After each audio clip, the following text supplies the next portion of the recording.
Hey, how are you doing? So I turned 50 in January, that's 6 months ago. And, a lot of us, I'm sure, know what it feels like to be at this stage in life and what goes on. And it can feel like a bit of a lonely place, really. I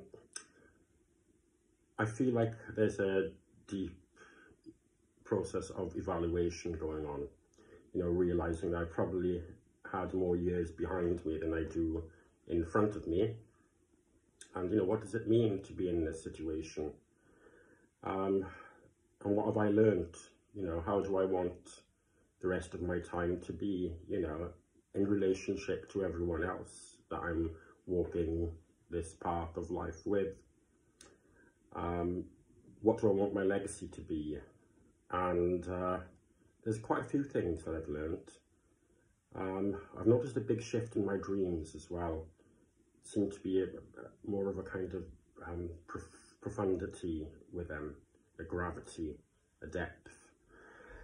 And, one of the things that I've realised, and this has come about through many years in psychotherapy as well, dealing with childhood trauma, and that's interesting, being 50 and looking back at my childhood and the traumas and the abuse that happened to me then, and how I'm feeling about it now.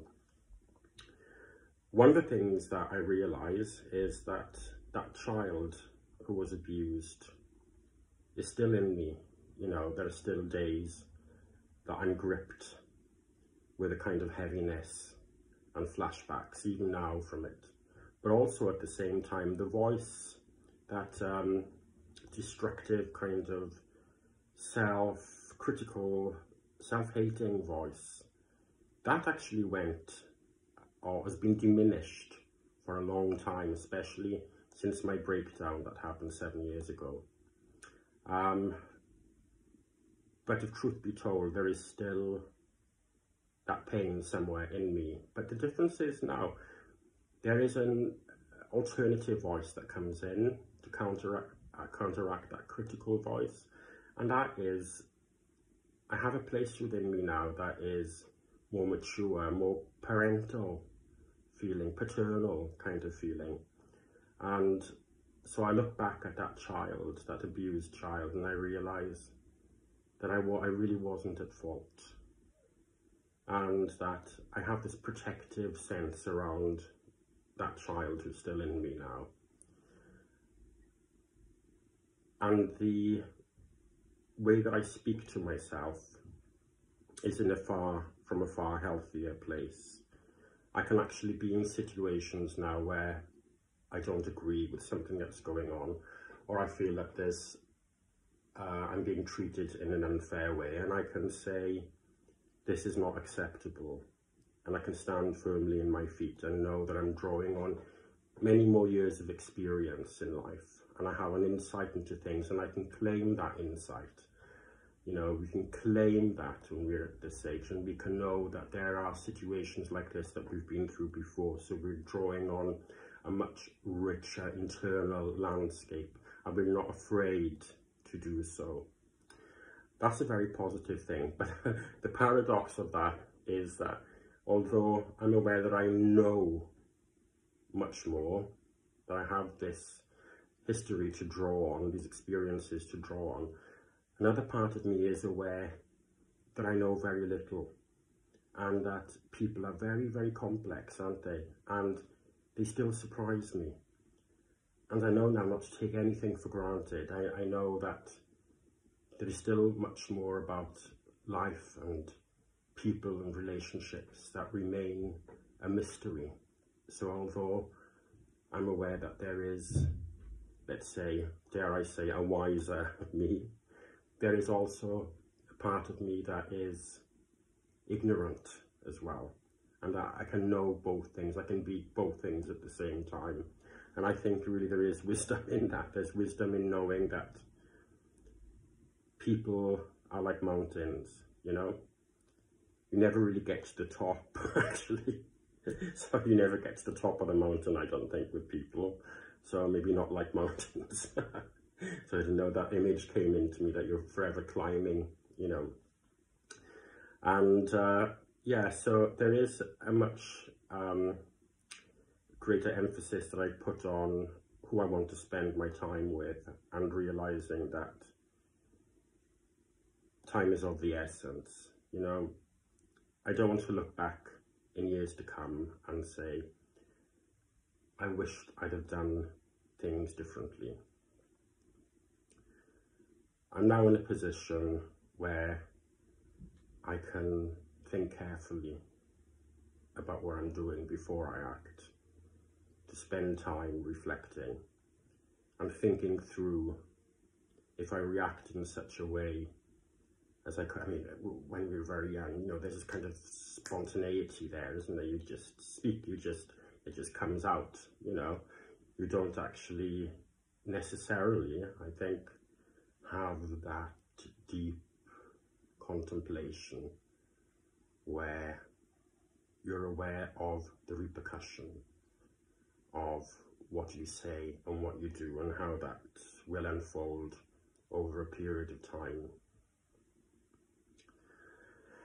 So there is this sense as well that I have, which is, I can say, more of a disappointing thing, that I can't undo a lot of what I did in my 20s, and how I wasted so much time trying to be the person that I thought other people wanted me to be. You know, trying to change myself so that will fit into how much I think people will like me or accept me. And of course that comes from a place of great vulnerability, and is quite, you know, it's a normal response, isn't it, to childhood abuse, when you grow up being told that you're not enough, or that you're not wanted. When that kind of rejection is prevalent through my childhood, then you can kind of take that into the adult world and try really, really hard to please people. And you can only be yourself in life, you know. There is no one better at being you than you. And the greatest thing, I think, in life is to be fully yourself, to be authentic, warts and all, to be perfectly imperfect, to be able to step out into the world and know that you don't have to try and try and try to please, to avoid rejection. There's a lot that I want to do in the future, and I doubt that I'll have time to do all of it. But the difference is, I believe now that I can gather the confidence together to put one foot in front of the other and to try and just go out there and do it and be bold and to take risks, you know, and to not be afraid to speak about the truth of what really happened. And so I don't really think it's wise to have secrets anymore. And that's not to say that I want to go out and proclaim my wounds, so to speak. But to be honest about my vulnerabilities, and to be honest about my past and what unfolded, and to be congruent in relationships to that, you know, to be authentic. And I'm not the strongest of people. I do have my weak points, and that little frightened child will come up again, and when he does, I'm there to meet him as a mature adult with a voice of compassion. And I want that rise of compassion to extend not just to that child in me, but to life at large. And to know that as I made mistakes. So as human beings, we all make mistakes, and that, you know, I've got people in my life who have supported me despite the fact that I know I've let them down. And I want to be that person for other people as well. So, yeah, we are walking this journey together. And it's great to share with each other what's going on. And the internet is a fabulous place, isn't it, where we can do that. So I look forward to hearing perhaps of your experiences. If you're going through the same thing, you know, in your 40s or 50s, and reflecting on where you are and what's been and how you want life to unfold.